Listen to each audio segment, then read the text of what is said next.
I do want to start out this morning with just a little bit of gratitude. I feel incredibly fortunate to work for this organization. And that really starts with our ownership group, with Mel Raines, Kelly Krauskopf, and down the line. You walk around this building and everyone is so supportive and so excited about what is happening with the Fever. And you look down the hall with the Pacers organization and the outpouring of support that we get from Kevin and from Chad and Rick and Jenny and the players really showing up in an authentic way for us. And obviously we feel the same way and are super excited about the season ahead for them. But it's truly special. I've been in a lot of places and never experienced anything quite like this. So, this morning, while I woke up a little bit sad that we're, not in Phoenix, I'm certainly grateful to be in this organization, and I wouldn't want to be anywhere else. And really just part of this community. I mean, you've seen the outpouring of support, from our fans showing up every single night, no matter who's on the floor for us. The Colts down the road, I'm looking forward to attending my first Colts game on Sunday and cheering them on. I just really appreciate that support. But again, just coming in here today, feeling really grateful, excited for what the future holds for this franchise. But just again, really have a lot of appreciation for the people that come in here and do the work for us behind the scenes every day. It truly takes a village. And with the status of labor talks with so many free agents, with an expansion draft, do you have any idea what this offseason might even look like? And if you don't, how do you kind of go about so much unknown with the ones we're approaching? Well, I think we control the controllables. You start prepping for obviously the college season, for what's going on internationally, planning out our scouting, both domestically and internationally. We are talking to all the players today, obviously, focused on development plans for them, finding out what their needs are, how we can support them. So really just focus on what we can control, and as things roll out, we'll be ready to go. That's the biggest thing, plan as much as you can. Just the sheer volume of injuries you guys dealt with this season, how do you view that as bad luck, as something you need to look into on structurally, like how did this happen? How do you view that as a leader of this franchise? Yeah, I think it's bad luck. Bad luck, which opened the door for a lot of opportunity. I think when you look at the people that we lost, and then the people who came in, I'm really grateful for every one of those players that we called mid-season at different points and picked up the phone and said yes. From Ari to Odyssey to Shay to Ariel to Bibby, just down the line.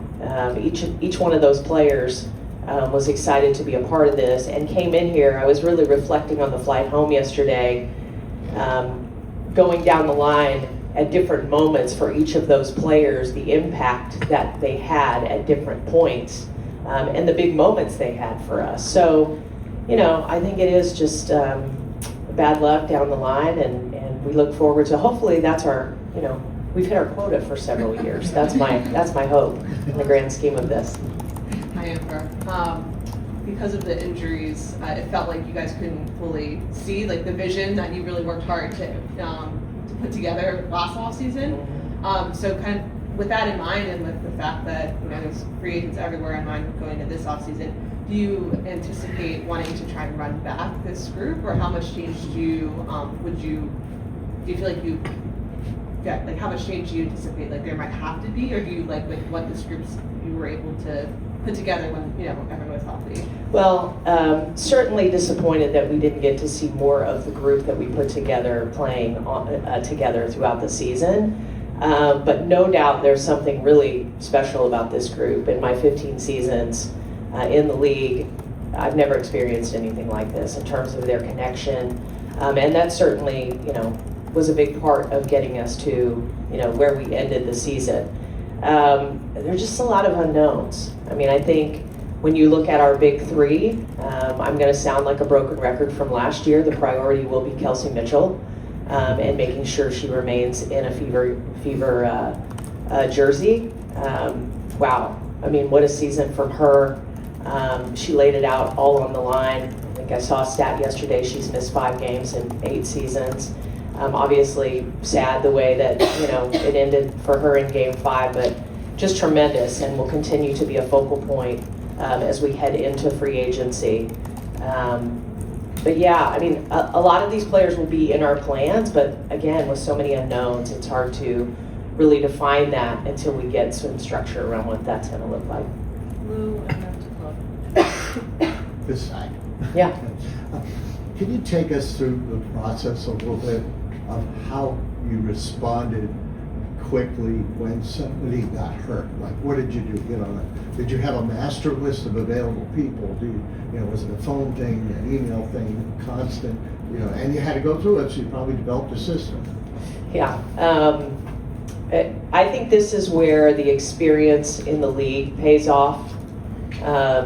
Again, being around for 15 years, Kelly 20 years, Steph's been in and around the league for a long time. Just knowing players, knowing agents, and you go into a season. I mean, my job is to be prepared for something like this to happen. So, for example, when we picked up the phone to call Odyssey was in Dallas the last 2 years there, so I have a relationship with her. I know her agent. So it allows us to act quickly. And again, I think it's great communication between the coaching staff, between Kelly and I. As soon as something happens, you got to be ready to go. But yeah, we walk into the season with that list in terms of position, so we can be ready if something does happen. Yeah, obviously you had to find a bunch of these hardship players, and Steph had to integrate them pretty quickly. Just overall, how would you assess Steph this season, especially with all of that change she had to go through? I cannot say enough good things about Stephanie White and her staff. What a tremendous job, and she deserves so much credit, and her staff deserves so much credit for being able to fold these players in really quickly. Again, from the time they arrive with film, to walking them through the playbook, to integrating, to talking to them during games. I mean, Steph is a master communicator, and I think one of her super skills is, to make everyone believe in the possibilities, even when times are tough. Every pre-game, post-game speech, I'm ready to run through a wall, and I have nothing to do with it. So I think she is just an incredible motivator of people. Incredible at X's and O's. Quite frankly, it is shocking to me that she did not end up on the Coach of the Year ballot with votes. I think what she did was a masterful job this season, and no disrespect to anyone in this league, we have tremendous coaches, but for my book was the Coach of the Year. We'll go to Jacob and Scott. On the topic of Steph, she just talked about the kind of balance of having pride in what this group did, but also being 5 minutes away from the WNBA finals. How do you kind of balance those two emotions? Yeah, it hurts. It hurts because we all believed, everybody in that locker room believed that we had the opportunity to advance to the WNBA finals. So yeah, it stings, and you wish that we could be again in Phoenix right now playing. But I think as you step back from it and you see all the adversity that did happen, and again, the way these players and the coaches integrated really quickly to find success time and again, it really is, it's like something from a movie. I had a lot of people say that to me, like, this is the best sports movie I've watched in a long time, is this season. So I think as we step away from the season, we'll take a lot of pride in it. And I think the most important thing is the foundation that it builds. I mean, we had a lot of playoff experience on the roster, even with those hardship players coming in. But when you look at like Aliyah and Kelsey and Lexie, who have been a part of this organization, and this is the furthest they've gone, man, to get a taste of that, and again, being with other organizations through the years and kind of going through this process and seeing players get a taste of that and the motivation that it provides, and the excitement that it provides going into the next season,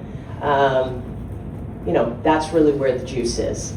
So I think it will pay huge dividends for us as we move forward to set the tone for years to come.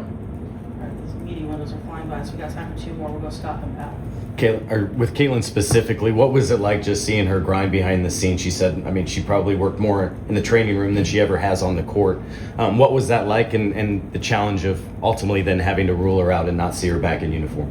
Yeah, none of us wanted to see Caitlin on the sideline. She's such a dynamic player and just a joy to watch. So, we hate that for her, but man, for all of you to understand how hard she worked day in and day out to get back on the court. And I know, for a long time there was, is she back? Is she coming back? Is she not?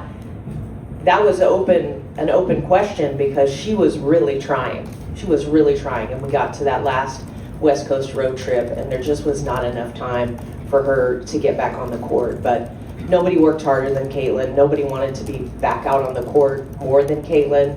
And I think just the vantage point from sitting on the sideline next to Steph, learning, I'm so looking forward to what next year is going to look like for her, because I think we're going to see just another level, which is unbelievable to even think about. So really, really proud of her. Great teammate, great in the locker room, showed up in the same way as a leader with her voice consistently, which is really hard to do when you're going through something like that. So just really proud of her, and again, just looking forward to having her back on the court. Amber, the adaptability from the front office to the coaching staff to the roster to pull off a season like this is evident, but another group that had to be adaptable was the fan base.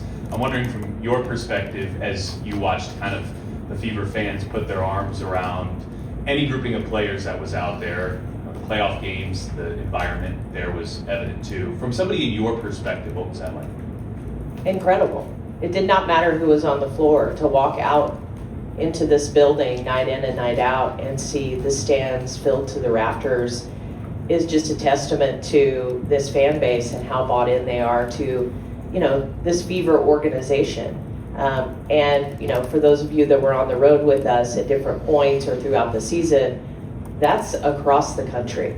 The fans just show up in droves for this team, and I think, again, just the adversity. I got so many messages over the last several days just talking about the inspiration of this group that it provides in everyday life.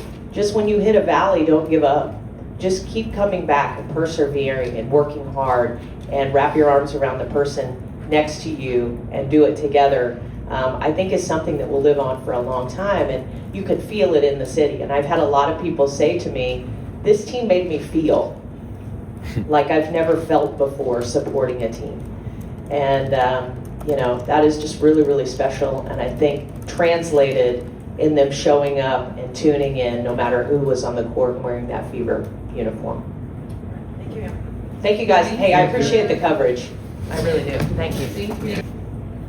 So now that the dust is settled, what did this year kind of reveal to you about the core that you have and what you guys need to do to be as good as you want going forward? Yeah, I think first and foremost, it just revealed the kind of character that we have. The toughness, the relentless spirit, the flexibility, the versatility and coachability, honestly.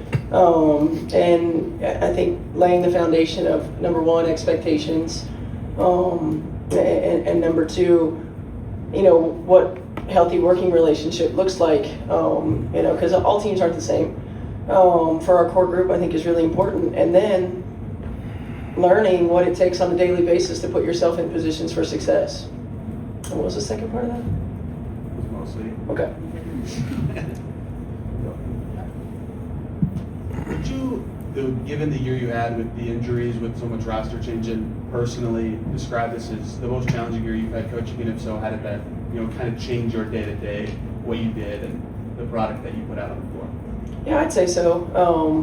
It was challenging at a number of levels.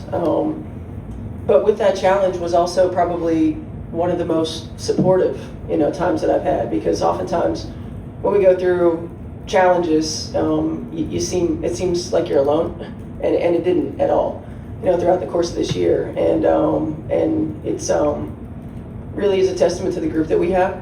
So it has been that for sure. It's just still so fresh that I really haven't had a lot of time to reflect. But with this group and what we were able to accomplish and the foundation that we were able to lay, all the while knowing, I said this at the beginning of the year to our team, but I truly believe that connected teams are winning teams, and making sure that, no matter who comes into our locker room, comes into our organization, that is a priority. Hey coach, if you had to sum up the season in one word, what would it be and why?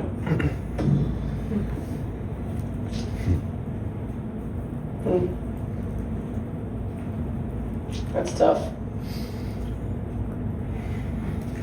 I mean, I guess the overarching theme is just resilience, just because this group has showed so much resilience. Thank you. Kelsey obviously posted yesterday that she's played until the wheels fell off. Just, I guess, first, what has she meant to you this season? And second, obviously, rhabdo can come from overexertion. So what in the future would you or the training staff do to kind of be more cognizant of the possible symptoms of that going forward? Yeah, I mean, Kelsey's been a lot to me. She was the number one priority in free agency.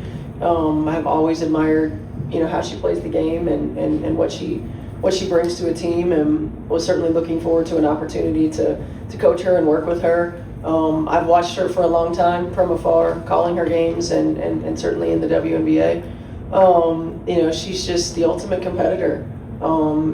She's a great human being. And she does literally leave it all out on the floor. And, as a former player and as a coach, the appreciation that you have for somebody who does that is just, it's at an all-time high. And so I have so much respect for how she goes about her business and the way that she plays.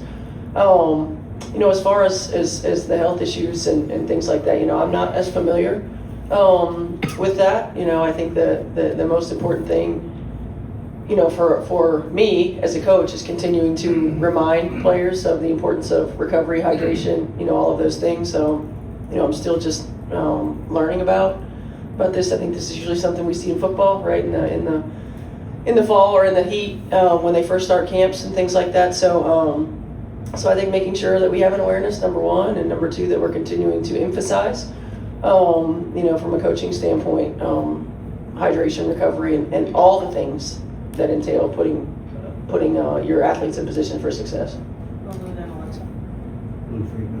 Seymour Tripp. You mentioned character. Is that something that, we sensed that a little bit on the opening day of the season when you were introducing all the players, but so many players came and went. So sustaining that, and also at this point, we really don't know who's going to be around next year because of the draft and all that. How can you, as an organization, keep selling that point when you kind of don't know who the personnel are going to be? Well, I think our core group, the ones that we know are going to be here, it's got to be a priority for them to, culture is obviously organic and it's ever changing, but making sure that anyone who comes into the building understands what our culture is. It's peer-led a lot, oftentimes. So I think our core group understanding how important that is. And I think Kelly and Amber did such a great job in the off season and throughout the course of the season. Each time we had to bring in a new player of really diving into not just what type of player are we getting, but what type of person are we getting. Amber has said it from day one. We want quality human beings in our locker room. And obviously sometimes there are misses because it's sport and that happens. But at the same time, it's about the group and how the group continues to move that culture forward and take ownership of that. Because most of the time, as a teammate, you want to feel like you're in it together, and you create that environment in the locker room. Thanks, Steph.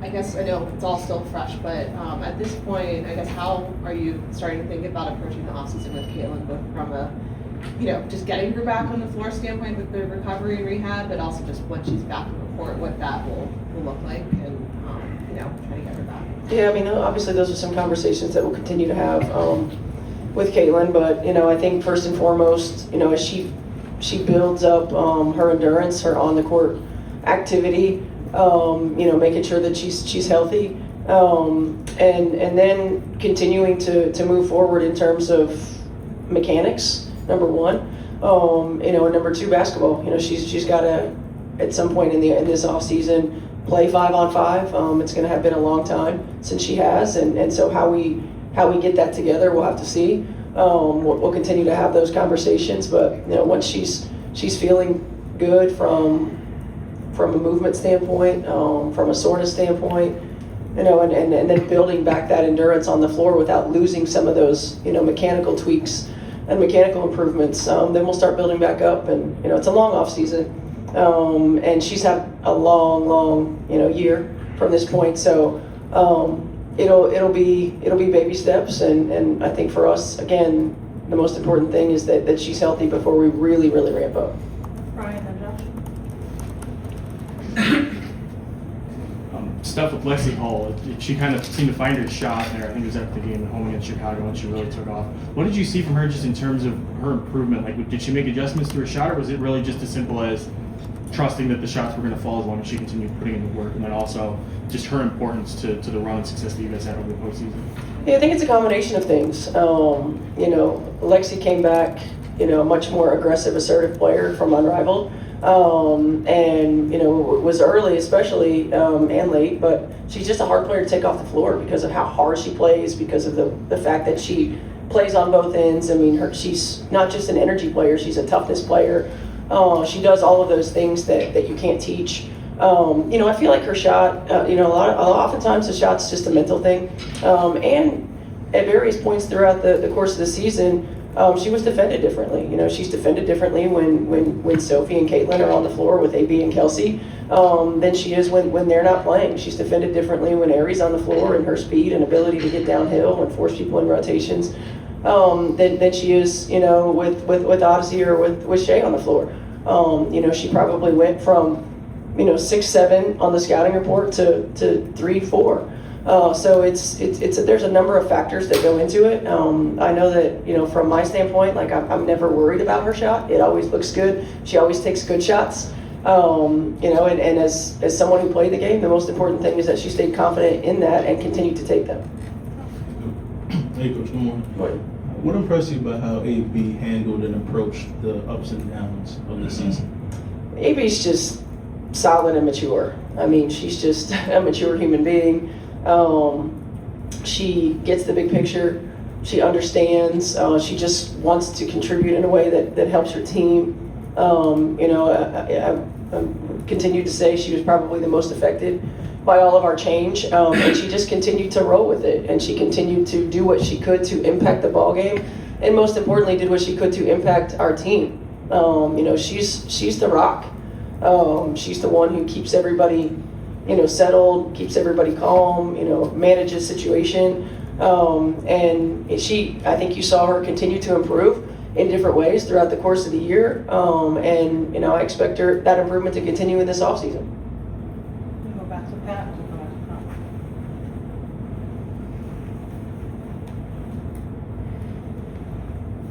Hey Steph, Rick Carlisle was sitting there on Monday at Pacers Media Day, and he spoke to how much he appreciates having you to bounce things off of, and you both obviously got great staffs, but I'm wondering if you could speak to the value of having somebody like Rick Carlisle in this organization and how beneficial that can be to both of you. It's huge.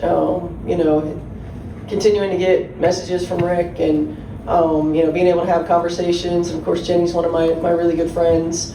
It's important. It helps me, number one, maintain perspective, because sometimes it gets a little crazy. And number two, just to be able to bounce ideas off of, think of things from a fresh perspective. There's probably very few things that I will go through that he hasn't gone through, and to be able to have a relationship to communicate that is important. Now, that's one thing I always appreciate about our franchises. I had the same thing when Frank was here.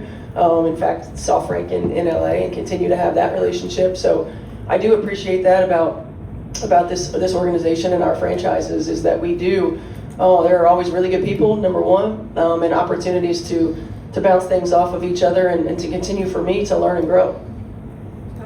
Steph, because of all the chaoticness, it felt like you guys were never able to settle in. So can you just describe kind of the outline of what you had hoped, maybe the offense and defense, what more you could have done should you be healthy? Yeah, I mean, year one is always going to be, kind of layering. So we probably always would have been at like level 1, 2, or maybe 3 in anything that we wanted to do. It's learning. It's learning what each player is capable of absorbing.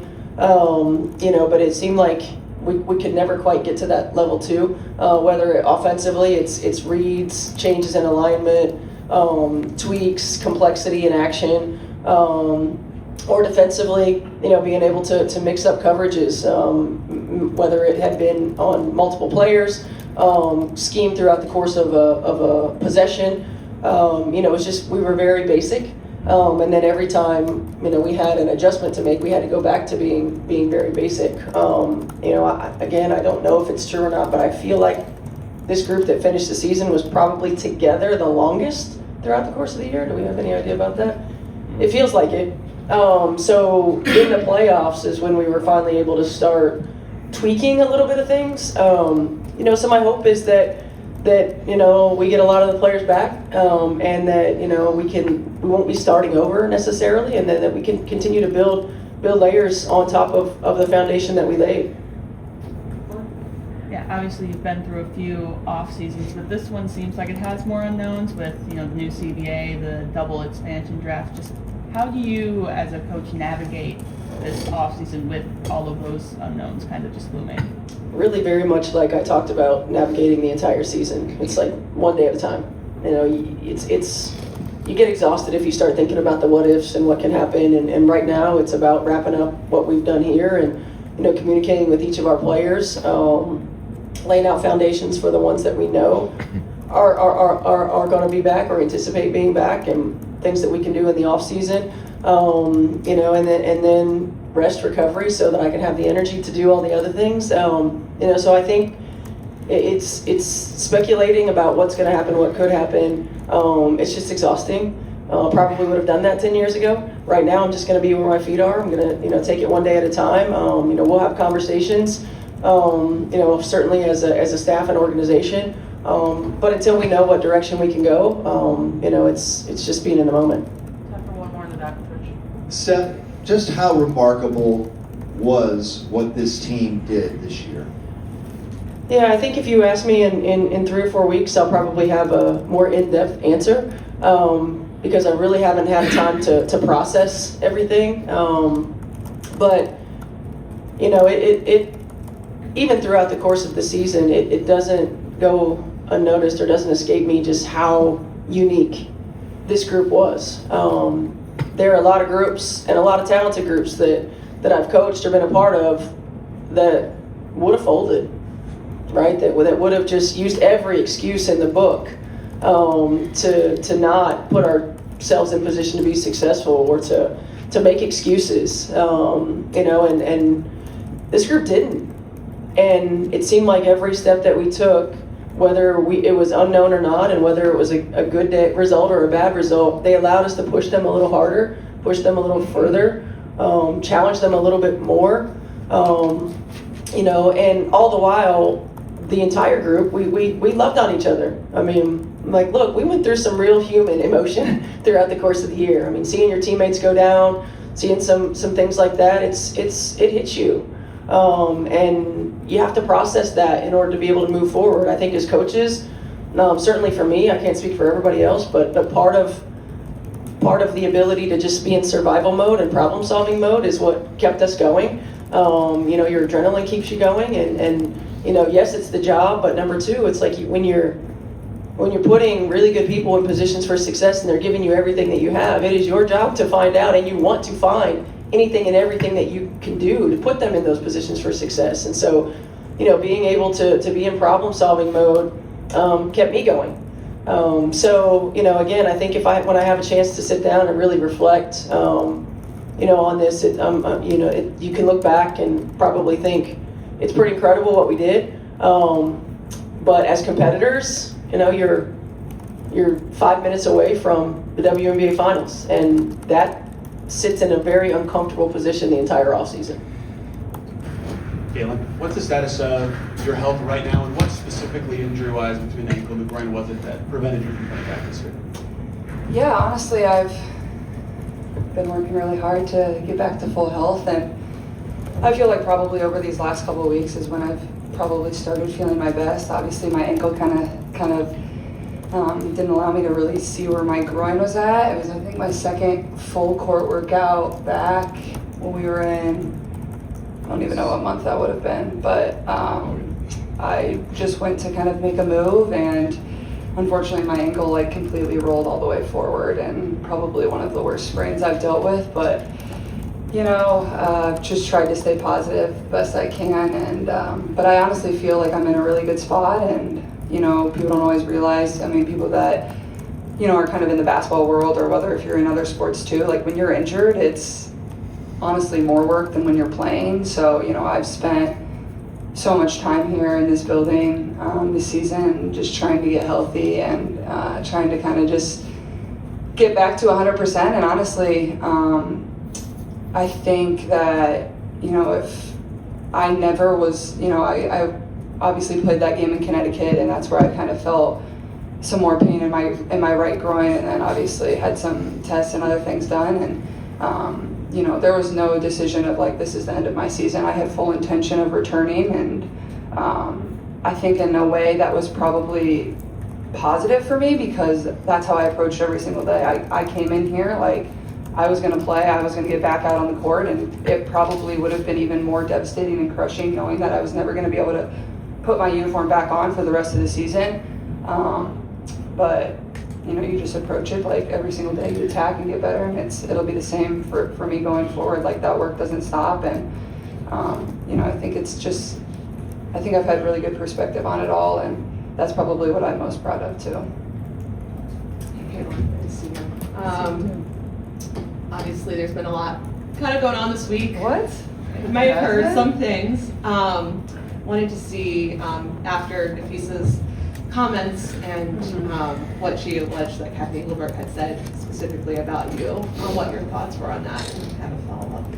Well, I mean, first of all, I have great respect for Fee, and I think she made a lot of very valid points. And I think what people need to understand, we need great leadership in this time across all levels. This is straight up the most important moment in this league's history. Well, this league's been around for 25 plus years, and this is a moment we have to capitalize on. So that's honestly what I would say. I think there's, Fee said it all with what she said, and I think the points she made were very valid. Had you heard that story from her before No. she said it publicly? And then have you spoken with Kathy Engelbert at all since then? No. Chloe? We'll jump over to Will. Yeah, just with working back to full health, Steph mentioned that it was kind of baby steps and getting back and making sure you don't lose what you've worked on this season. Just what are your plans for the off season, and possibly playing or just doing individual workouts? Yeah, I mean, probably take a little bit of a break here, just for maybe a week. I don't really want to lose kind of the stuff I've worked on, and just trying to get my body back to full health. There's some USA basketball stuff I need to get ready for, and I need to be able to find some runs and some ways to play 5-on-5, just so I can kind of get that feel back. And but more than anything, I think my main focus is really just getting my body healthy, and once we get back to 5-on-5, like just being able to test my body and make sure I know it's in a good spot where it's going to be able to help hold up with everything that we think we've corrected or we think we've worked on, to be able to know I'm in a really good spot there. And when you go through injuries, especially in my scenario where it's been a few of the reoccurring kind of bouncing around, which isn't necessarily uncommon in my situation just because of compensation, and when you're dealing with things in that groin area, that just is kind of how it can go sometimes. I think it's important that you can become confident in your body again, and that's for anybody that goes through injury. So that's probably going to be my main focus, is just feeling 100% again, and then obviously, you know, having that confidence in my body too. We'll go to Lou and then to Josh. Right here. I'm just continuing on what Chloe asked. How close are you to that 100% and being able to do the 5-on-5? I don't think we really knew you hadn't played any 5-on-5 on that court. Yeah. So. I think that's probably where people struggle to understand at times is there is a huge difference than me standing there and shooting spot shots and running up and down. But in a basketball game, like, I'm not thinking like, oh, I'm planting here, oh, I'm cutting, oh, I'm doing this, oh, I'm doing that. Like, you're just doing it. So your muscles need to be able to react and withstand that type of stuff. So that's where the 5-on-5 becomes really critical. And then obviously the contact piece of it too. Like, you don't know where you're going to be taking contact from, but you know, my goal, it was the end of October to kind of be out there and trying to get back to playing 5-on-5, and I think that's a very reasonable thing for me. And you know, I've been grinding as hard as I possibly can, and you know, that's how it's always kind of just been for me. Like, I love the work, I love putting in the work, and you know, it's been difficult not being able to like see the time you put in, being able to put on your jersey and see it pay off. But I think, like I said, I think it's been a really good opportunity for me to learn a lot about myself, and you know, certain lessons that will probably be really important throughout my career as well. Well, Josh, then Brian. Okay, good morning. You know, Steph talked about AB just being the rock of this team. I'm just interested how her friendship helped you get through the rough mental times throughout the season. I mean, I think it's obviously AB's tremendous. Like, we've always had a great relationship, and that's what exactly you need between your post and your point guard. And she's always been somebody that's been there to check in and pick me up. But I think that goes for our entire team, and I think that speaks for our entire season. I don't think it would be, you know, I don't think we would have had the type of success that we had if it wasn't for the friendship or the empathy people showed one another, or the next man up mentality. Like, that was shown across the board in our locker room, whether it was, you know, for myself or whether it was for somebody that came in mid-season and got hurt. Like, it was always the same. Like, you always care for your teammates in the same manner. So, you know, obviously AB was tremendous in that role, and I think she had an incredible year, but honestly our entire roster really excelled in that area. With respect to your recovery, looking down the line, have you explored opportunities maybe to play 5-on-5 during the offseason as part of kind of that ramp up so that you're ready for next season and have played actual basketball before things start up again in the summer? Yeah, I mean, I think you always explore every opportunity, and I haven't made any decisions, and I don't know, you know, what that's necessarily going to look like for me. Like I said, there's some USA basketball stuff that is probably my top priority right now that I need to prepare for, and I think that will help me prepare for next season too. But obviously then you have to prepare for USA basketball in some manner, so that you know, there's just a lot of different things you got to figure out and balance, and you know, I'll work through a lot of that too. I'll go Claire and then Aliyah.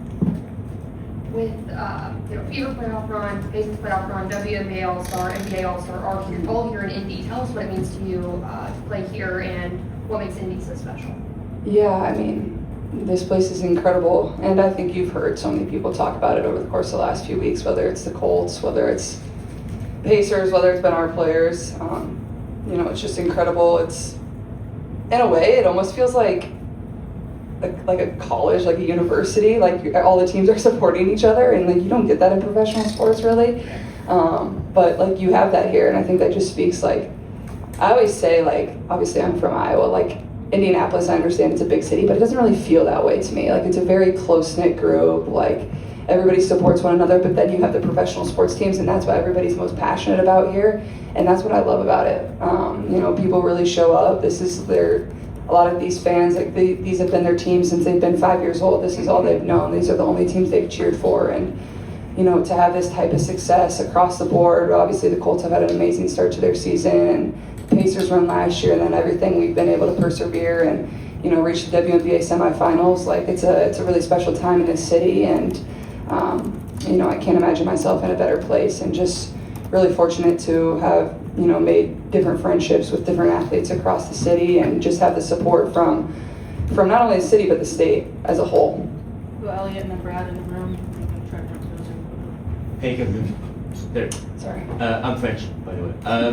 The Pacers played in NBA Paris game. Yeah. And there is also the NCAA games in Paris. Mhm. How much would you like to see a WNBA Paris game? To I would showcase love your it. talent in Yeah, the I game? would love it. I would go anywhere and play. I think that would be, as I said earlier, like, we're in a moment in time where, you know, the WNBA has never been hotter. There's never been more fans. There's never been more international fans of the game, and that's where you can really grow, is in the international space. And I think the NBA has done a tremendous job of that. And you know, I would love to go play over there. You know, I think it would be really fun. I think it, you know, obviously there's quite a few. You know, obviously if it's in Paris, there's some great French players on other teams as well that could make it exciting. Obviously the Pacers played Wemby over there, and I know they had an amazing time getting to do that. So I would be very open to that. I think it would be, you know, great for the league to, you know, try that out, see how it goes, and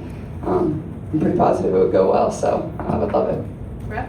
Caitlin, this was not an ideal situation for you this season, but how much of an element of basketball learning were you able to get in having an extended period to just sit and watch and observe and be in the huddle and almost take on the role of another set of coaching eyes with this group this season? I mean, it's not what I envisioned by any means,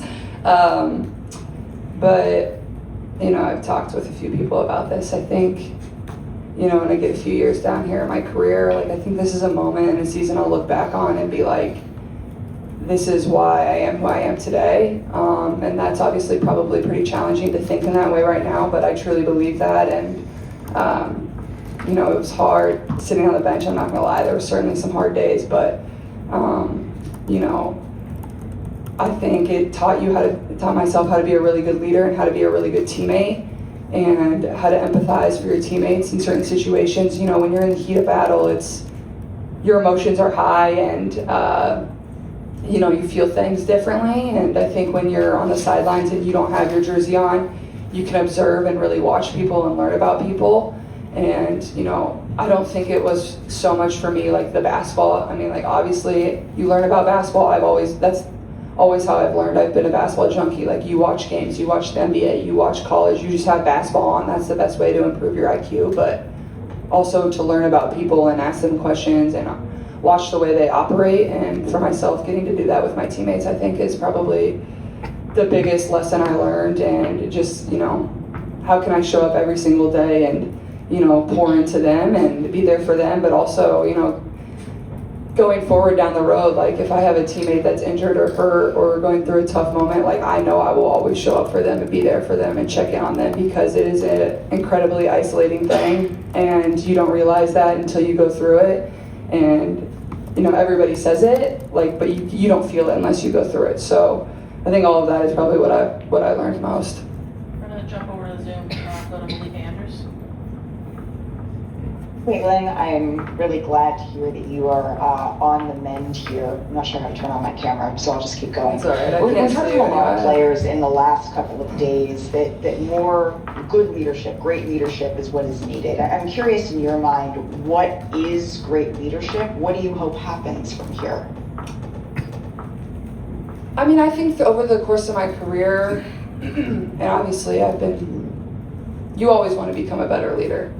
And I think I've been around a lot of really good leaders in my life, and I've been very fortunate and able to learn from those people, and I'm trying to learn and grow every single day as a leader too. And I think for me, and I've said this many times, it is all about relationships, and that's the truth. And I know that's really hard to say in professional sports, but you know, whether it's a relationship with your front office, whether it's a relationship with the commissioner of the league, whether it's a relationship with your teammates, like, that's the most important thing in leadership.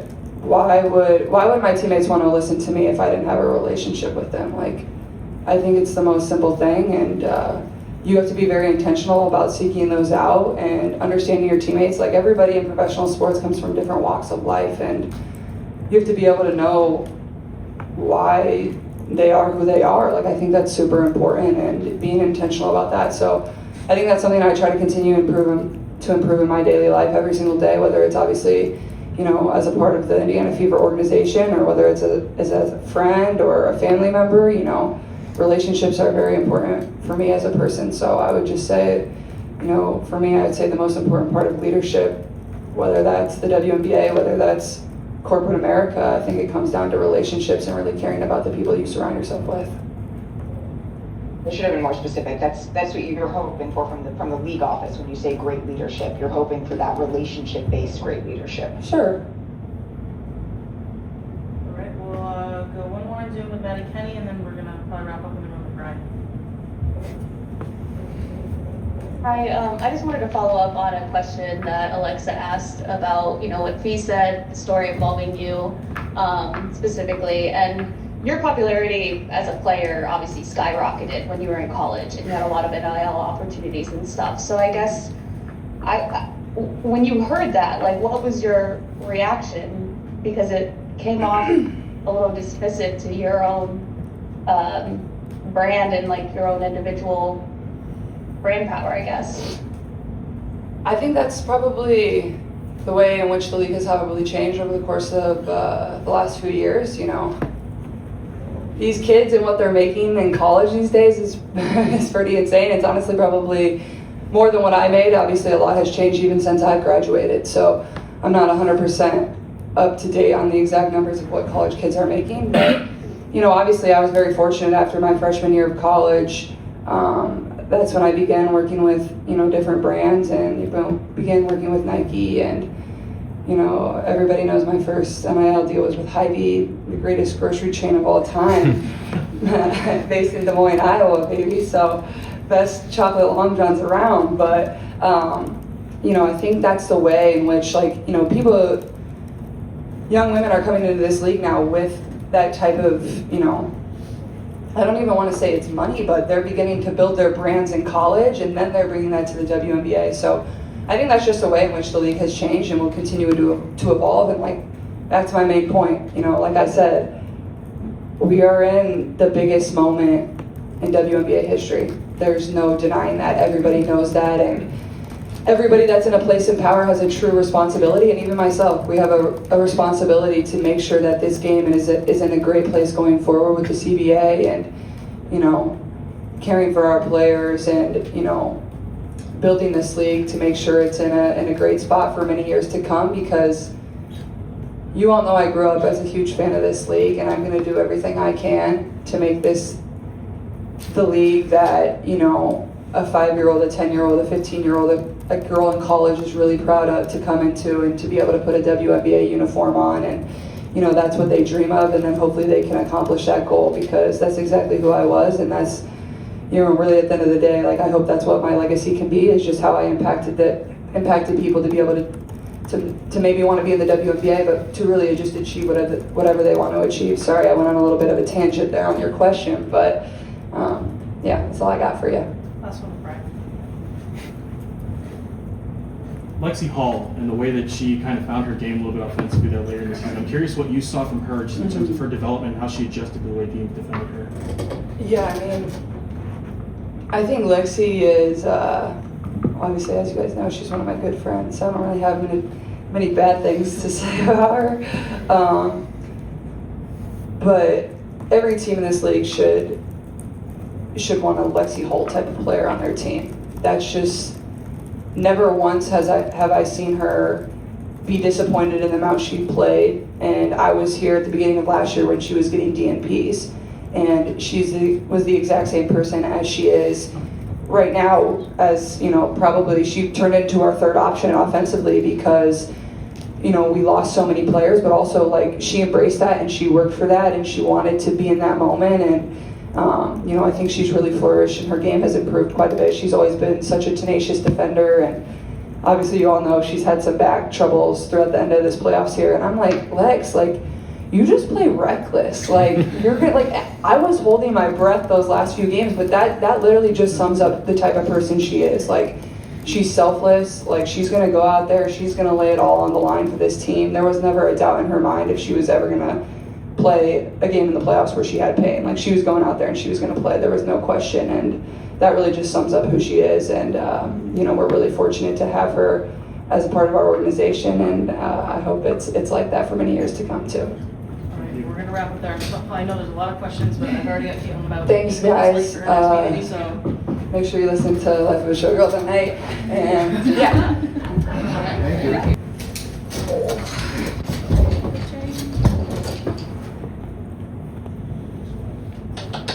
Thank you. All right, we're gonna get started with Kelsey here. Kelsey, now 2 days removed, how are you feeling, and did doctors give you any indication on how this even happened to you? I feel fine. As far as like, I don't think I could play in a real game for like another. I mean, realistically, I would hope not get so bad and just take some rest. But I probably should just take some time to kind of reset because I lost a lot of fluid. I think in that experience alone, I kind of just felt scared because for a while, my legs weren't, so numb and so paralyzed, so to speak, that I couldn't feel my feet. So I just think resetting, getting my bloodstream back flowing, to be able to and I think it just happened over usage, man. I think to answer your question, I think it was just, for one, if I'm honest, I never played that long. I never made it to a postseason. And then I just think, being there and being present for my team, I kind of never thought about anything like Ragdoll. I don't know how random that it even is in a playoff game 5, but that's another conversation for another day. But I felt really grateful that it was, at the time I panicked, but when it was all said and done, I was grateful that it wasn't, I could have been Sid, I could have been Ari, I could have been, so I was grateful too. But to answer your question, I just think a little time, a little reset button, I think we all could use that, and then just kind of make sure that my body is in the flow state it needs to be to kind of be, competitive and at an elite level. You need to just touch on this a little bit, but your interpretation of the why is that it was so deep into the season. Was it volume of workouts, or exactly? Do you feel like it might have come I don't know. I'll blame Steph at practice. But no, I just think that you're a professional. You do what you have to do. You commit to the work. There's no complaining about it. I think it's just kind of like happened that way, and I think that for me it was also a learning lesson to figure out where my body needs to be at a playoff level and to maintain what needs to be maintained. And so I thought that was a learning area for myself, and maturing in certain areas as far as knowing what my body needs specifically and what it doesn't. Alexa, well, so glad to see that you're okay. Yeah, thank you. Me too. Based off your conversations initially with doctors, is there anything like moving forward longer term that you have to just be careful about, or keep in mind, do to make sure something like that doesn't happen again? No, I think that was like when I got done with the Vegas doctors and our doctor, that was like, that's a once in a lifetime thing. Nobody thought Ragdoll game 5 or anything like that. So for me it was just about going forward, like I said, knowing what my body needs, but I think specifically just making sure that, any athlete, competitively, if you want to be at the top of your game, you kind of got to just keep pouring in. And so I wouldn't have changed anything for me, if I'm honest. I wouldn't have changed anything that I've done, any practice, any workout that I've done prior to, because it was worth it. I guess I played literally till my wheels fell off, like I told you guys. So, like I said, I'm just gonna keep learning the body part of it, but I wouldn't trade it in at all. It was a once in a lifetime experience, and I trade my body in every time. Sorry. I'm sure it was obviously you were dealing with it's so scary to try and figure out what's going on, and then you can't be there with your team to finish out the game. From that standpoint, how did you kind of process that? And then when you eventually could rejoin the team, what was that moment like too? Oh, just a lot of crying, a lot of emotions when we got reconnected, all of us. We did all of our pictures, stuff like that. So that was like, when you got a chance to get back with your group, the group of people that you kind of did, life with for the last 5 or 6 months. It's kind of been, I want to be back with my family, and they made me feel loved, and I hope that, they know that I love them, because, without them, I don't even think I would have got through it, because when I was on the floor, and, I was emotional. I think back to Aliyah Boston kind of praying over me. I think back to Lexie Hull holding my hand. I think back to Bree Turner kind of just making sure my legs, she was like, Kelsey, they're going to eventually move. She kept telling me my legs was going to eventually move. And so that radiation of love was just, it's great to be able to play with the group that I play with. And I can honestly say I'll go to war with them in any kind of day. So it'll be an learning experience for all of us, but I felt grateful that the girls finished the game. Shout out to Odyssey Sims for kind of just being a competitor. shout out to Lexie can finish the game, Tosh for just, finishing and making it feel like, we weren't going to go out without people knowing our name, and I think they did an unbelievable job, and so I'm happy for all of them.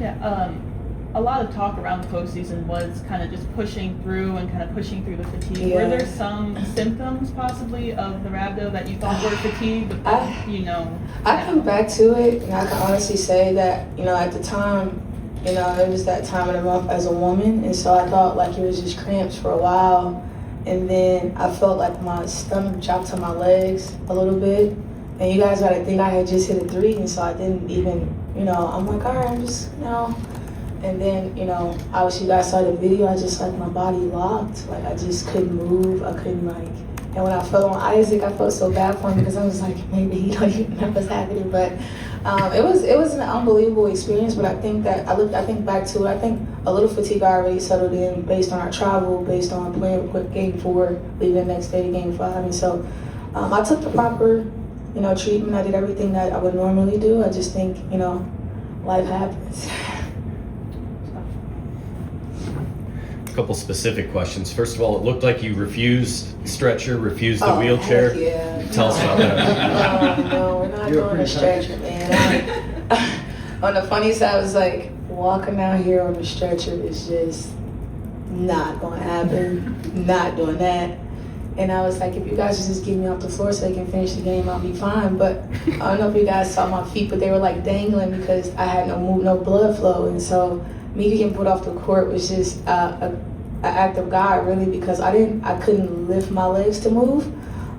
So the stretcher thing was just, eventually I was like, just get me off the floor, and so I was carried off. I was gonna use a stretcher because I didn't deem it fitting. Like I wasn't about to walk out, like he was gonna see me leave, on my own. And so I think that was just making an impact on myself to say like, no, you're gonna get up and you're gonna figure it out, without the stretcher. So it was just really that. At what point did you get that feeling back, and when did you know, all right, we'll figure it out, I'll be good? I think a little bit after my toes started to move, and then once. Was that in the back? Yeah, no, that was kind of in the huddle, for a while. Like I said, I was just really numb, and then I started feeling my feet move a little bit, and my toes were wiggling a little bit. I'm like, all right, but I couldn't really lift because the lack of blood flow like I wanted to. So, me being picked up by Papa Todd Chamberlain, he was just keeping me calm for one, but he was just telling me, he was like, your legs want to eventually start moving, you just gotta get the blood flow back. And so I think that reiteration kind of just picked me up a little bit to kind of get through it. Kelsey, when you think about what you were able to accomplish this season and then all the resiliency you saw from this team, like how is that possible for you personally and then for this team as a group? Pat, I don't think, I'll just be honest and I'll say that not a lot of people even expected us to be here. And I think that's within itself a lot to be proud about for our group. We handled a lot of adversity. I think the impact of losing CC was big and paramount for everybody, let alone us. And so that was a shift. People have to adjust. People have to transform them games a little bit to, make sure it was fitting for everybody. But I think the injuries, Pat, and I think that the team camaraderie that we had to keep, bringing people in and bringing people out, that was big for us. And I say this, it's hard to find culture. It's hard to establish that when you try to make a run. And when you're trying to be, a team, and you're trying to make, being seeds, and you're trying to make the top 8, and so that stuff was big for us, and we could have folded, and we didn't. We didn't tuck our tail, we didn't complain. I kind of made it an effort as a leader in my own way to not bitch, not complain about it, just do the work. It wasn't anything that anybody was gonna give us. Being the Fever the last couple of years, there's been more eyes than ever, and so. A lot of people may not like the Fever, so it's just a lot that you just have to be mindful of and be grateful about too, because it could have been worse. And I'm proud of our group, Pat, too, because the adversity that we faced it's not something small, that was big. It was big moments. We lost big pieces, and I think for us, it was just making sure that we kind of picked up where we left off and just kind of staying in tune and staying in it. Kels, with, as you said, people having to transform their games a bit over the course of the year, given all the adversity. But for you, an MVP finalist season, how did you feel like you grew personally with your game? I think the part that I grew the most at was, I think the best way to put it was, at this level I used to watch, I was grateful enough to watch Tyrese and Jalen Brunson and those guys in person. in the NBA playoffs. And the one thing I took from Shea Gilgeous-Alexander and Jalen Brunson and Tyrese Halliburton was the fact that they took risk. And I don't know how to explain that, but as a guard and as a person that's trying to make plays for everybody else, you gotta allow your game to like let your game be a game and take a risk while doing it. And I think that you guys seeing me take a risk was just me trusting myself, trusting the confidence of my game. And I think that part was big for me because I had played on the 2 for a while, and then when TC went out, I shifted a little bit. And so I think it was big for me not to lose who I was and be able to take a risk and trust who I was and trust the work that I put in. And that was, I say that to say that I wasn't doing that as much as I thought I was. And so when the more and more experience I got throughout the course of games, I'm like, dang, I gotta take more risk. You know, you gotta know that you're doing it for yourself and for your team. It's not about anybody else. And so that was a big leadership shift for me. Are you able to watch the end of the game at the hospital? A little bit. I watched it back because I was on the drip IV with a thing in my nose. So I was watching a little bit, and I was like, you know, smiling when we did great stuff, and then I was shedding tears when we did bad stuff or stuff didn't go our way. And so I was like a wreck, but it was worth it. It was worth it. I'm so proud of our group because I feel like at that time there was so much happening that I don't know if anybody knew what would happen, and I was proud for our group for finishing. Alexa then Rich. Kelsey, this is a question kind of looking ahead, being a free agent, having an off season ahead of you. There's obviously uncertainty across the board, across the league. Have you put any thought into, you know, what you think you might, you know, wish for, you know, 2026 for yourself, whether you'd like to be back or anything along those lines? I hope we got a league. So I hope that when it's all said and done, you know, we can, you know, have a season period for all the girls, for every person that's, you know, aspirations to be in the league and be in the W. I think for one, that's the start, you know, being on the same page with that, bless you. Being on the same page for that and kind of just, you know, making sure we have a league to start. No matter what happens, having a league is kind of big for us. And I think individually for me, I'm gonna take my time, figure out what my family needs. You know, losing a parent is a big shift. And so, you know, I take in consideration how my mom feels now. I take in consideration how my siblings and, you know, my intermediate family. My dad's mom is still alive, my grandmother, and so that's big for me. And so, you know, family is big for me. And so I think talking to them and figuring out what's best for us and for what I need internally is always going to be important. And I think that takes time. But I will say to Indiana Fever, like, you know, like 8 years, it's gonna be a lot to talk about because I have so much love and so much aspiration for this place. And I think when the time is right, the great conversations will be had. But Indy is like, you know, my second family and everything I've been through the last 8 years. I don't think Indianapolis, Indiana. I don't think there's any other place that was greater for me, the growth and all that. So I think the right conversations will be had, and when it's time, I guess we'll all know. That's time for one more question about. And Amber just made it clear to us that you will be the top priority. So this Fever team that started the season was so much different from the Fever team that ended the season. And there's not even room on the roster for all the players who made contributions to this team. So how curious are you about what this Fever team is going to look like next year? Man, like you said, it's a lot of great questions. Some of it, I'm gonna be honest with you, I don't even have control or know anything about, so I'll leave that to Steph, Amber, and all those guys. But to every person that contributed, I would like to think that whatever team that was at the end, whatever team that was in the middle, whatever team was at the beginning, I would like to think that our culture was so big and so great that every person is gonna have somewhere where they can show and be themselves based off what the Fever did this year. And I like to think that we put ourselves in a position to kind of be in conversation for what we all need individually. So to every lady, I think that was a part of our group this year, I think great things will happen for us. I think a lot of it's gonna fall on, you know, the league itself, the expansion. It's a lot of uncontrollable variables that we have to take in consideration here. And so I wanna say that, you know, I think that Fever is gonna do the best for the Fever, and I think that they're gonna put the best pieces in the room for us. So, you know, hats off to the organization for hopefully figuring it out. Thank you, Kelsey. Of course. Have a good one, guys. Have a good off season. Why are you smiling, Jackie? About so? Just kidding. I'm gonna be good today.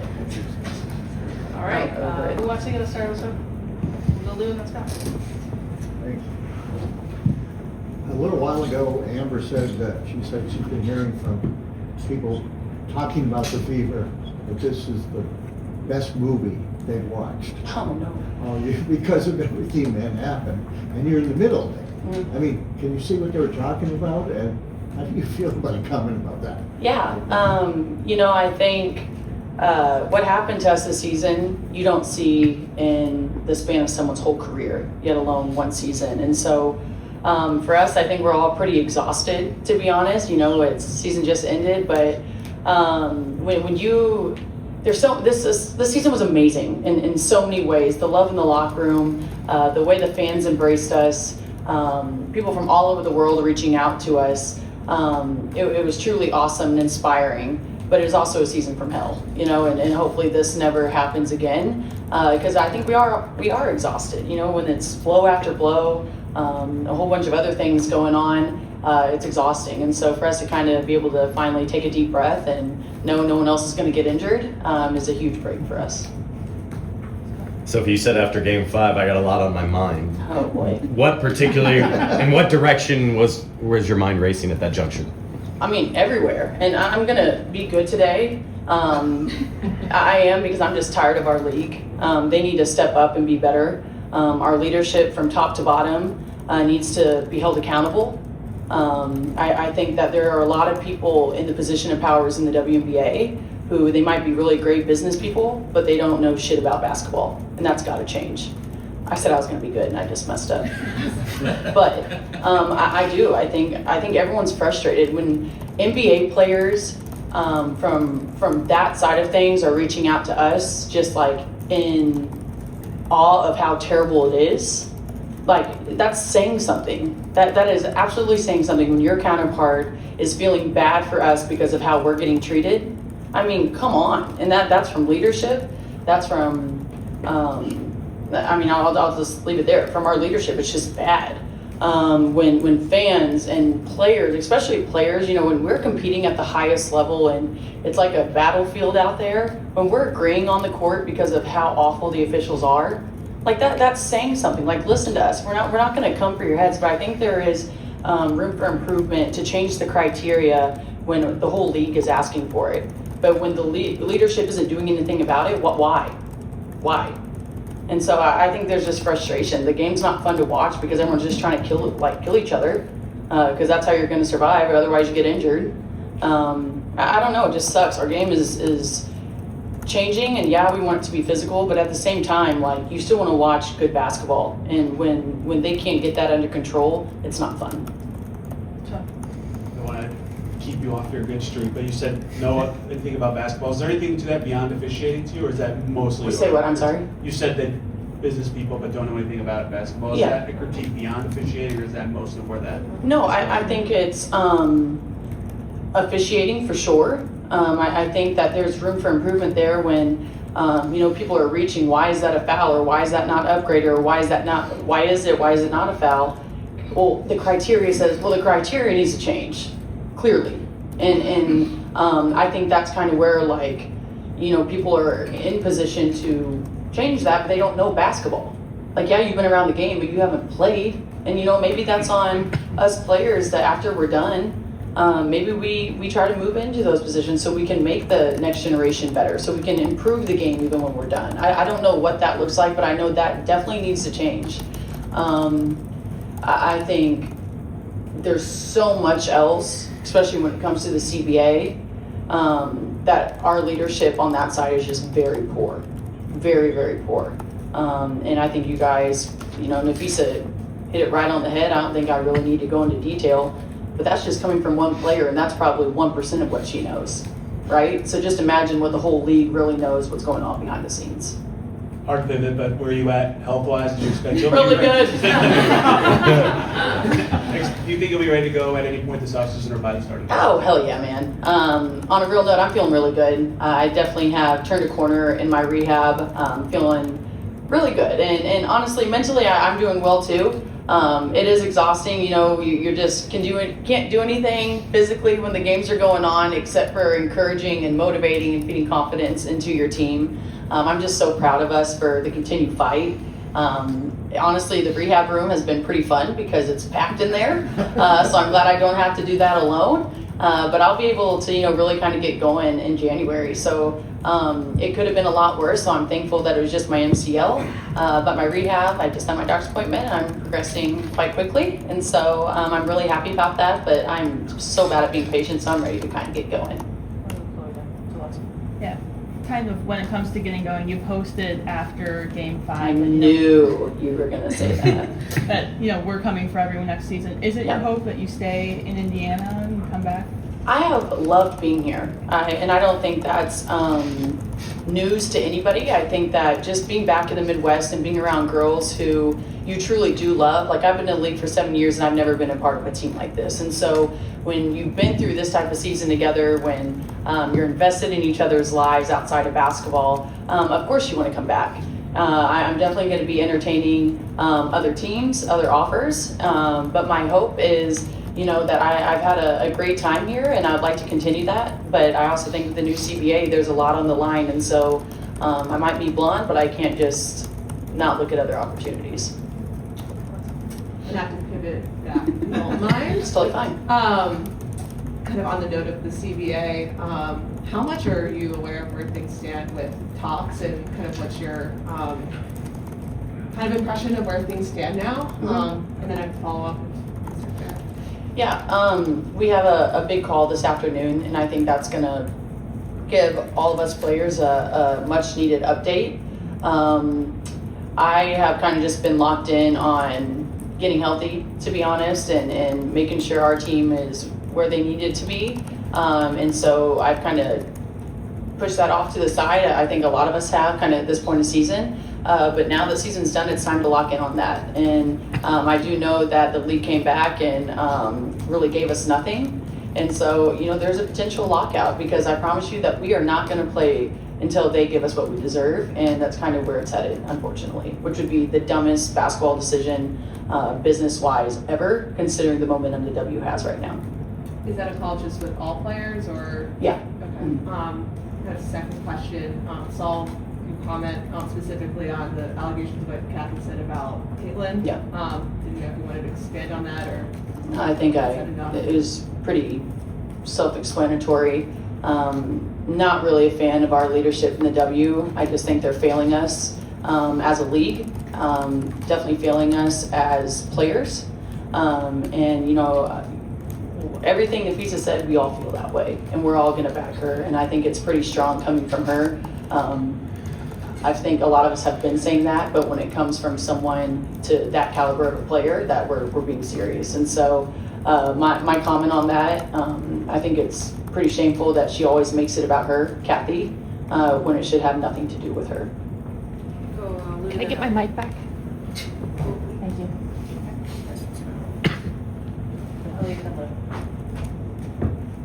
Hey Sophie. I guess not being on the floor was tough. What did you enjoy the most about being in the sideline with the coaches, Julie, Caitlin? Yeah, like sideline when I was hurt. Yeah. Oh, we had a great time over there. I think that we caused some ruckus over there, which was needed at times, probably not needed the majority of the time. But I think that's what makes this team so fun is that regardless of what we're going through, if it's injury, if it's personal stuff, that we always are just there for the betterment of the team. And I know you guys have heard us say multiple times, it's standard over feeling, it's we over me, but that's what's made it so fun is because we truly all kind of went 2 feet in with that. And sometimes that's what you need. When you're having a bad day of rehab or you got stuff going on, you just need your teammates to kind of lift you up. And so that's kind of what the bench mob was all about. We had a lot of fun. Of course, all of us hate being injured. Like, it just sucks being able to not do anything to help the team. But how freaking awesome that we got to be front row seats to watching girls that maybe no one knew about coming from overseas, picking up players that took on 5 Olympians, took them over, took them into overtime. And maybe if some calls went the other way, we could be in the finals right now. And so I'm just so proud of our team. It was a hell of a season, and it was quite fun being on the sideline, even though I gave the doctors a heart attack pretty much every time I jumped up and was cheering. So it was good. Anything from you, Luke? You good now? Okay. Anything else? I'll go to John. Last one. Yeah, just basketball as you finished with the highest three-point shooting percentage of your career. I know it's kind of up and down along the way, but just how did you feel like you evolved over the course of this season? Yeah, I think my story this season is, coming into training camp, I was in the best shape I've ever been in. I was shooting the shit out of it, training, to be honest, and then preseason game when I hurt my ankle, that kind of set me back a little bit. And when I really looked at it, and I was actually talking to the docs about this the other day, like it really kind of, even when I was playing, it took me a little bit to feel like myself. That ankle injury, you can come back fast from it, but it takes a while to kind of get back in your groove.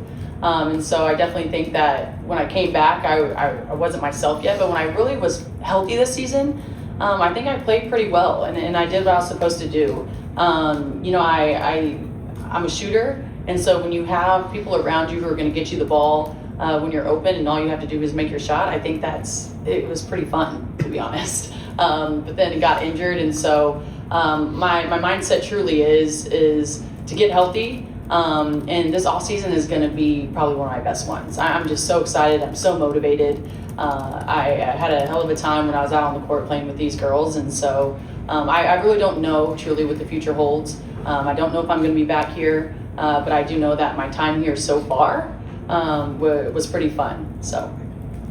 Thank you, Sophie. Thanks, guys. That was pretty good, huh? Thank you. Lexie, Natasha tweeted and was just saying a bunch about pride and how proud she was of this team. Have you kind of had similar emotions the last couple of days, and how do you balance that with a very painful ending to the season? Yeah, I mean, I think like following the game, it's so disappointing to lose, and most seasons end on a loss, so it's really hard and challenging. But I think when you sit back and think about our year and everything that we were able to accomplish with the circumstances that we were faced with, we just exceeded expectations. And so I think that's kind of where that pridefulness comes from, and everyone just continuing to show up and love each other and fight for each other and fight for the people that couldn't be out there.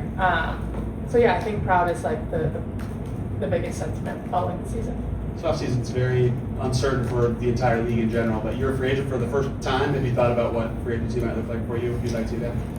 Yeah, I mean, I'm a restricted free agent, so I think that changes things a little bit, but I've loved my years here in Indiana. So obviously with a lot of uncertainty, you don't know what's to come, but I've built a life here, and I love this franchise, I love the people, I love the fans, so we'll see what comes. Aliyah? Hey Lexie, there is that photo of you like running for the ball. You can share it on Instagram. I wonder, like people often say fighting spirit can be taught. How do you bring so much energy every night? Honestly, I think it's just my competitiveness and will to win, and I think just my desire to try to impact the game as best I can. And I think that picture kind of shows just that fire and that will to get the ball, do whatever I can. I don't know if it is something that can be taught. I think that's something that you bring day in and day out, and I think that's just something that I really pride myself on bringing every day.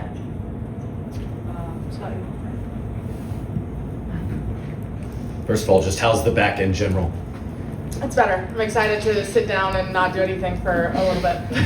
Yeah. For you, what was this season like in terms of the different iterations and the different versions of yourself that you had to play, different roles, shooting, defense, diving, all those different things? Yeah, I mean, the year, I feel like my role changed throughout the course of the year. I think continuing to just show up as my best self, regardless of starting or not, or playing more on the ball defensively or off, whatever the night looked like, I feel like my ability to adapt grew throughout the year, and that's something that I think I can continue to work on my game, is being flexible and being able to really just do whatever the team needs. And this year, I think everyone on our team was challenged in a way that they haven't been before. Gonna jump forward to Zoom to Jennifer 14. Hi, Lexie. What was your most memorable moment this season, and what's one lesson you learned this season that you'll carry with you for the rest of your career? I think the most memorable would be winning the Commissioner Cup championship. That was just such a high moment for our team. Being able to celebrate with each other was really special, and to be able to have something lasting that nobody can take from us from this season is, I think, something that we're really excited about. I mean, it's a big deal to win any championship, so to be able to win one with this group was really special.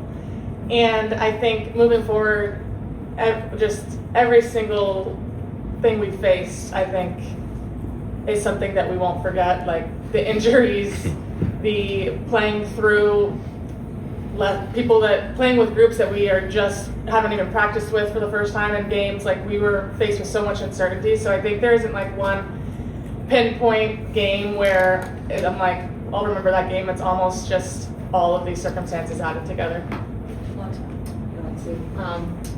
You're going to be playing an Unrivaled, so what is exciting you about that, and what other plans do you have for the off season? How do you hope to continue to add to your game and ahead of next year? Yeah, I'm really excited about Unrivaled. I'm excited about the new players they've added, the expansion that's happening there too. It's a great opportunity for us to get in the gym and play a different game. 3-on-3 is different. It's fun. It's fast. I'm looking forward to that. And I think from now until then, definitely going to enjoy a little bit of a break, but I'll be staying in the area, so being able to just train, our coaches will be here, just get better, get stronger, get more effective offensively. There's a lot of areas I think to improve, there always is, so I'm just excited about the opportunity to get better heading into next season. No problem. I had a couple for you. With offensively, did you start feeling a little bit more comfortable later in the season and just kind of getting used to being a little higher up on opponents' scouting reports defensively? I mean, yeah, I think like with every group, you're figuring out your role on the offensive and defensive side, and I think when you play with a team, your chemistry builds, and you know kind of what shots are going to be open in a game, and we rep those in practice. So for sure, I think you see the openings and the shots better as the year progresses. But I think that's definitely a part of my game that I can continue to improve. And then with Unrivaled, playing 3-on-3, what does that do for you just in terms of growing your game? It's another opportunity to showcase what you can do. I think there's so much more space. There's more opportunity to be aggressive offensively. So being able to work on that and then get real game reps is really big. Stop it back to Aliyah. Lexie, what was it like for you to see your bestie Caitlin struggle throughout the season and just all the time that she had to invest in the training room and all that treatment, and then ultimately unable to get back? Yeah, I mean, it's so hard. I think when you have someone that's so competitive and really so much of what brings them joy is being out on the court and fighting and winning games and competing, and seeing her just struggle not to be able to get back to that place this season, it's really hard. And you don't want that for anybody. You don't want that especially for someone that you know that our team counts on, our fans want to see, you know them personally want to be out there. So it's just really hard. But I think at the end of the day, just really proud of her ability to continue to show up. It's not easy to come in before we leave for a flight and get a workout in and show up and just continue to be a positive energy. So just proud of her from that aspect. And I know she's going to come back stronger than ever with a little bit more hunger than I think she's ever had. I asked TJ McConnell on Monday at Pacers Media Day how the bond that you share with the Fever, Pacers, and Colts.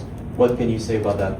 It's really special. You don't see that in, I don't know if any NBA, WNBA teams. They're continuing to show up for our games. I mean, Ty is one of our biggest supporters. I mean, I think their whole team was here for that game, and it's just really special. It's a special bond. We're grateful to have that. I think you continue to feel like it's not only us fighting out there. We know we have this huge support system behind us, and especially they know they can relate to a lot of what we go through. So to be able to share that with another team is really special. Anything else for Lexie? All right, we're to the back. Lexie, what do you see with the explosive growth of women's basketball in general, the WNBA, and yet the unknowns now in this offseason. What do you see as a player as sort of where are we headed? I mean, we're still headed forward and up, and I think that the growth of the sport has shown you that we can't set a bar because we continue to reach farther and expand. And it's so exciting to be a player at this huge pivotal time in the sport. So just really hopeful that moving forward, that will be valued. And I think especially with CBA negotiations coming up, we'll see how the league values us as players and as drivers of that growth. Thank you, Lexie. Thanks. Thank you. Steph praised you for your maturity that you demonstrated this season. How do you feel like the adversity this year matured you individually as a person and as a player? Yeah, I think for me it's always been about staying level-headed, and I feel like there's no better way than to test that when you have a lot of things to adapt to, and I feel like that was kind of the story of our season. And so for me, it just allowed me to just stay calm, focus on the present, and be where my feet are. She also called you the rock of this team. Oh, she's so nice. Who was that rock for you growing up, and what did you learn from that person that prepared you to be the rock for this team? Yeah, honestly, I'd say my parents. I just feel like the way that they raised my sister and I, and just them always being there no matter what, even when we moved away from home. And so that's kind of just how I've been since I was younger, and so I guess it kind of just translates now.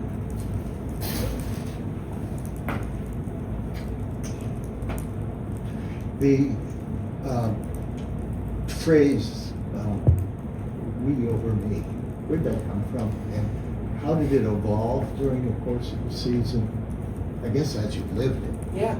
That was our motto since our first team meeting before the season started. That was what Steph and the entire staff had for us. They said that this season is going to be we over me, and I feel like that's really, I mean, it translated well with everything that happened. It was about continuing to give more of yourself for the betterment of the team and doing exactly what you have to do to help us with our success, and that's really just kind of been what we've been living all season.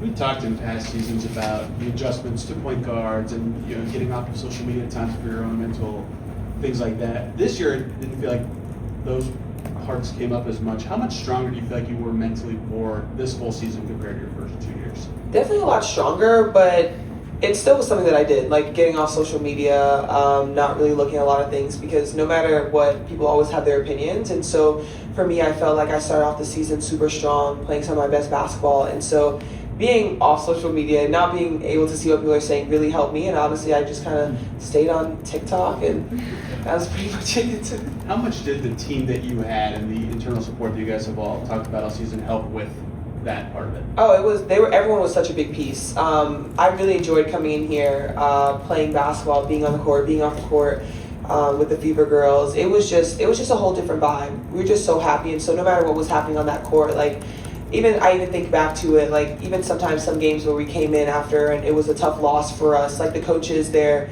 approach, they were happy, they were still good, they were communicating, and I think that's what stood out for me, because it wasn't like, oh my gosh, well, one, I know I'm still gonna get blasted on film, but it's like their approach was way different, and they weren't just like crapping on you, but it really was just about showing you exactly where we can continue to learn and grow. Hey, Abby. So I guess you didn't see Don Staley's tweets about you? Oh, I did. What can you say about that? Coach Staley's my girl. I just think her presence for me during my first 3 seasons have been honestly amazing. Like I reach out, she reaches out to me, and we talk a lot about basketball, and sometimes she just does a great job of kind of just reminding me who I am and my capabilities. And so I think it's amazing. And if there's anyone listening, go Gamecocks. Go to Coach Staley, she's the best. Aliyah, your role evolved as the season went on and the lineup continually changed. It felt like, though, that we saw the most of your game perhaps this season that we saw during your time here. Did you feel like you got a chance to show even a little bit more of your abilities and what you could contribute? I definitely did. I think being able to play in the trail a lot more, playing in that high post, obviously backs and baskets has been my bread and butter, but being able to make the right passes from the top, finding my guards, them knocking down the shots, I think it definitely expanded, being able to show me being able to expand my game. This offseason, you're back on Unrivaled, saw the news about your broadcasting. Kind of what else do you have planned, and for Unrivaled and broadcasting specifically, I guess on the court, what are you hoping to get out of Unrivaled again? Broadcasting with Extinct Bell being back and behind the camera. I love talking about basketball, so I'll start with the broadcasting part. I'm just super excited.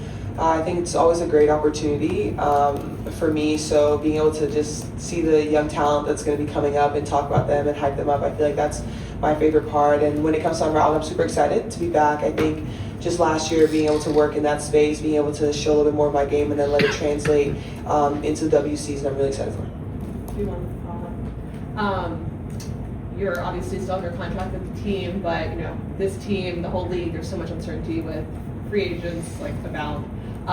Do you hope that this is that you guys can run back like mostly the same group, even though again so much uncertainty? And how do you, I guess, as one of the certainties of this process, approach an off season with so many question marks? Yeah, honestly, I definitely would. I think this group was just so special, and you can always think about the what ifs, right? Like, what if half our squad didn't get hurt, or like, what if we had our point guards, and what if, and so it's really crazy. Like, I think about how far we made it this season with so much that happened, and just imagining what it would have been like with everyone being healthy. And I know our GM and our president are going to do a great job going into this off season. I'm excited to just be a vocal point and just be able to communicate what I'm thinking, how I feel. But honestly, I'm excited for what's to come. Well, from Josh to the down here. Speaking of being vocal, you've been vocal about your devotions and doing those daily. What did you learn from your devotions this year that kind of took you through the hard times? That's a good question. I think there's just been so many, but I feel like the thing I learned the most was really that no matter what, God has your situation in hand.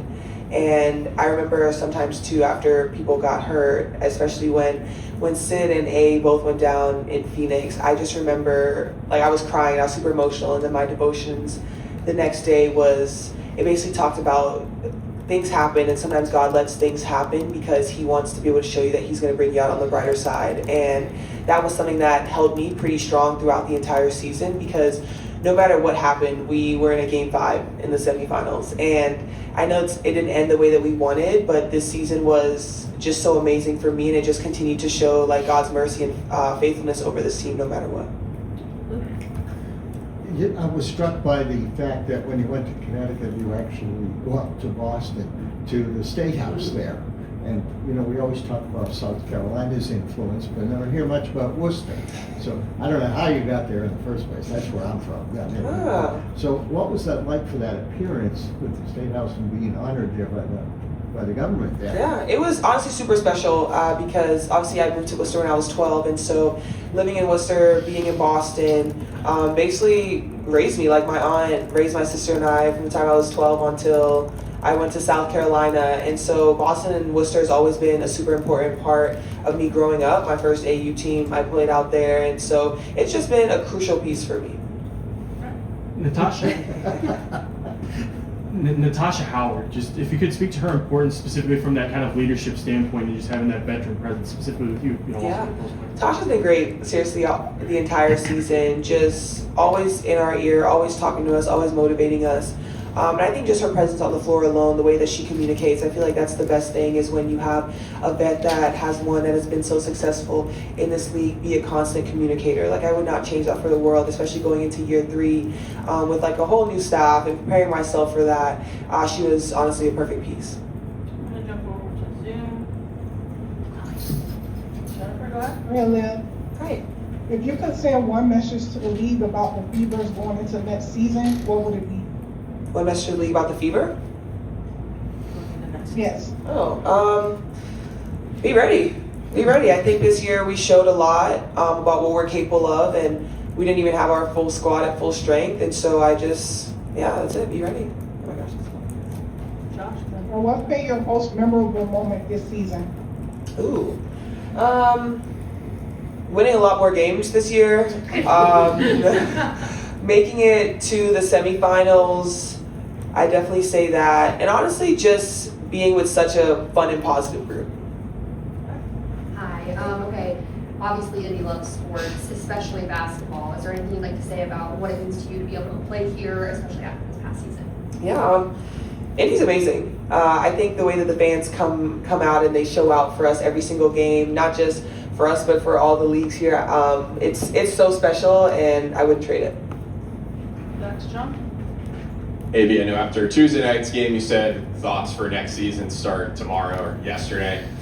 One thing we heard Steph talk about over the course of the year was already the evolution in your career from kind of back to the basket, pick and roll game, this year facilitating, being the hub. And she's mentioned she hopes the next step for you maybe would be outside shooting. So what are your thoughts on that and how you continue to grow your game for next year? I 100% agree. I think that's going to be a big key piece for me coming into next year, being able to knock down that shot outside consistently, but also I think for me working a lot more in that mid-post area and making teams have to guard out there and not just having to worry about back to the basket.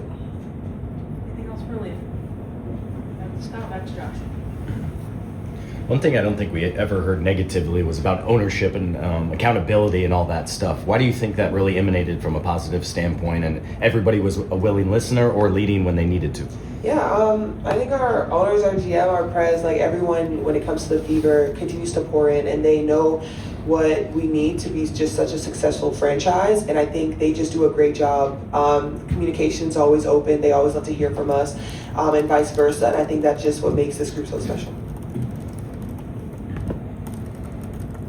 Obviously, involved in the off-season broadcasting. Also, know you love to read books. Any books you have lined up to help you detox? Ooh, I actually just started. It's called First Lie Wins, and honestly, I was so excited. Thanks for this question, guys. I read like 8 books this summer, 8 or 9 books. Like I'm like highly impressed. But I did just start that. First Lie Wins. I'll tell you what it's kind of about, even though you didn't ask. But this girl basically gets this like job, and she's like dating this guy and we don't know what the job is, but then this other girl comes and it's like her name, her old name, because they get like fake identity, so now she's confused as to why the girl's here, and so that's where I'm at right now. So I think the tea's really about to get good because I don't know why they sent the other girl there when she was already there, but hey, We'll see about the Oh, I will, 100%. Yeah, can we demand updates on this? Yes, check my Instagram story. Hopefully I'm done like next week. I have an appointment soon, so I'll finish it. Have you had any time to think about the adventure that this season turned out to be in a different way, probably than you anticipated back in the spring? I haven't really sat down and actually digest everything yet.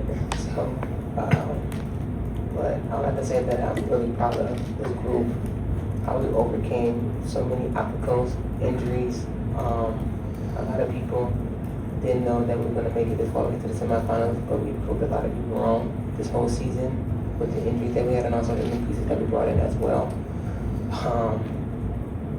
I'm just really proud of this group, how we fought through everything.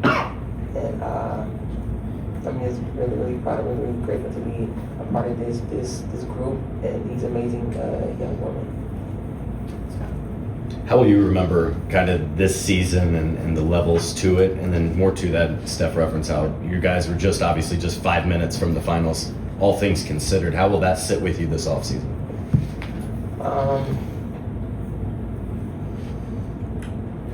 It's going to be just thinking about the good time that we had that with this team,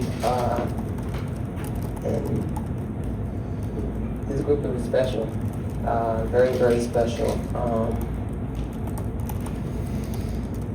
Like our job is not done. It starts during the off season with everybody, where everybody's going to be, how they're going to be working out, training and stuff. So, kind of hard to put in words right now. Like I'm kind of getting emotional right now when it's talking about this, because like we fought like no matter what, like, and I love the group. I take this group over any team, like I don't know how to put it in words right now. You were the only starter from opening night to play in that game 5 overtime. How is it challenging to adapt throughout the season to new additions? It's not challenging at all. When you bring new people in and they understand their role coming to a new team, it's easy to adapt with new players, and yeah, it's really not that hard. Even in the overtime, I played with Agness when we was in Dallas. So that's nothing new right there with me.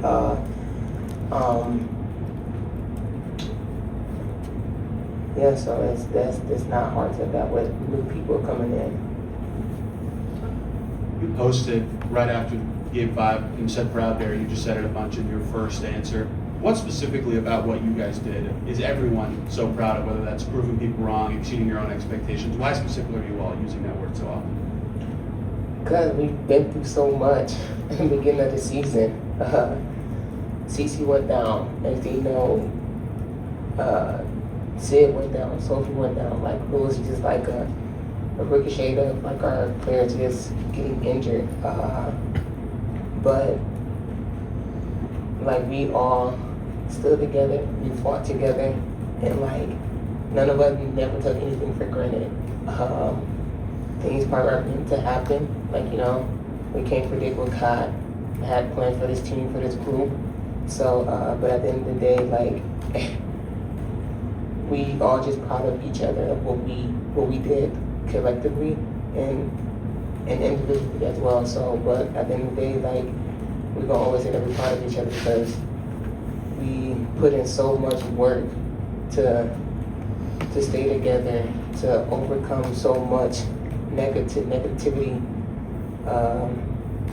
through social media, through a lot of people. So, and we just kept our focus on that main goal, was making it to the finals, and we were just 5 minutes short from being in the finals though. But the way we fought and through everything, I'm just super proud of how we handled everything that was coming our way. We're gonna jump over to the Zoom to Jennifer Porty. Jennifer, if you unmute yourself, Hi, Natasha. What team or player brought out the absolute best thing out of you this season? This team, the Fever did, for real. It really brought out the veteran out of me, the leadership, being more vocal. Because I've been on multiple teams, but this group right here is completely special. Me just leading this team, they also followed. And that's one thing I didn't have to beg and say it over and over again to my teammates. They listened and they just did what they needed to do when I tell them what to do. So this is the most special team and special group that I've been on. Natasha, I know everything's so fresh and you just got back here, but anything you can share about your plans for the off season, on the court, off the court, and also just looking ahead to next season. Would you like to be back with the franchise, and how will you be approaching free agency as the whole, as the whole league is kind of as well too? Well, I'm gonna take a little mini vacation with my family. But I'll be in China this off season. Free agency, I don't know what I'm gonna do. Like, everything's just, I'm not even trying to think about that right now. I'm just trying to just accept everything for this season, and I'm just really proud, like I said, I'm just really proud of what we have done, and also myself as being in the league for so long, and also just carrying this young special group to the semifinals. But when that time comes, you guys will know. What's part of China? I don't know how to pronounce it. I'm not about to. We'll get it for you in Sunday. Okay. Well, I've been there, so. Okay. Scott. Tasha, as players kept going down, what did ultimately that bench mob become for you? They were constantly feeding into you players. They could have just sat back, but constantly were pouring into you guys throughout the year. Our bench mob was amazing. They kept the energy going. CC told them to win the Black Forces. We brought the Black Forces down. That was amazing right there. But I give credit to our bench mob. They without them, I feel like we probably wouldn't be where we at, because they, like you said, they pour in so much into us, and we also pour into them as well. And they also kept the energy going for us. And they always make sure that what they see on the floor, and we come off the floor, they tell us this is what we see right here, and this is what you probably need to do next time you're on the floor. So I give credit to our bench mob, and also the player that was coming off the bench, they was always ready for us. So they did a really amazing job. We have time for one more, Brian. The mantra is standard over feeling from the beginning of the season. I guess just what did that mean to you? How did you interpret that? And then two, just how did that evolve over the course of the season as you had to navigate all those injuries and people playing different roles and everything? Watch over the film, yes, that's it a lot. With us, we just stayed poised.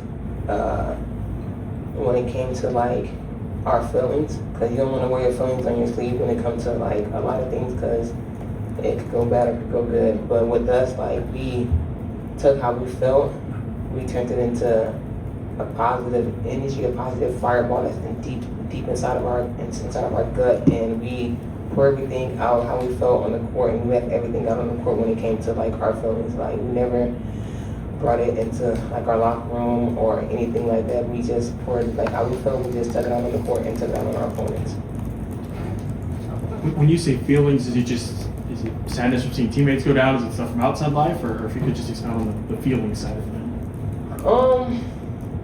I say both.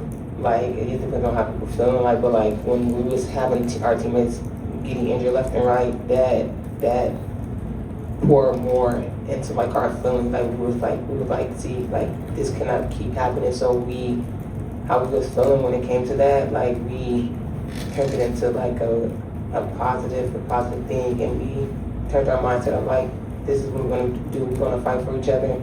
We don't care. We're gonna scrap. We're gonna claw. Like, and that's what we done when like our players was getting injured.